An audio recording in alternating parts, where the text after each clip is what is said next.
আমরা যাই ভাবি বা নতুন কিছু করার চেষ্টা করি না কেন, অন্যেরা আমাদের এই বলে থামায় যে তুমি এটা করতে পারবে না, এটা ঘটতে পারে না, এবং আমরা আমাদের সিদ্ধান্ত পরিবর্তন করি এই ভেবে যে আমি সত্যি এটি করতে পারবো না এবং হাল ছেড়ে দিই।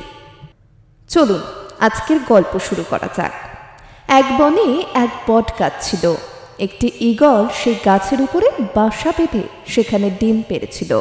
সেই গাছের নিচে একটি বুনো মুরগিও ডিম পাড়ে।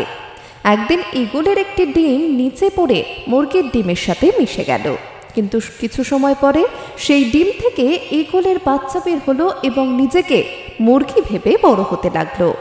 বাকি মুরগির সঙ্গে সে বড় হয়েছে।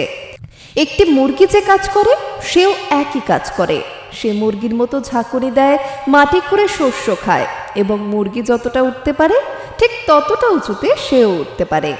একদিন সে আকাশে একটা ঈগল দেখতে পেল, যেটি খুব গর্বের সাথে উঠছিল। সে তার মা মুরগিকে জিজ্ঞাসা করল যে পাখিটি খুব গর্বের সাথে উঠছে, তার নাম কি? মুরগি মা উত্তর দিল, সেই পাখিটা একটা ঈগল। তখন বাচ্চা ঈগল মুরগি মাকে জিজ্ঞাসা করল, কেন সে নিজে এত উঁচুতে উঠতে পারে না?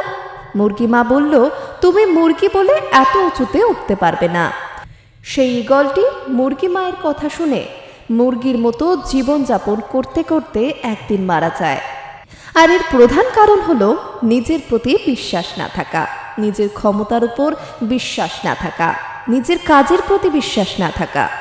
বন্ধুরা, লোকে যা খুশি তাই বলুক, নিজের উপর আস্থা হারাবেন না।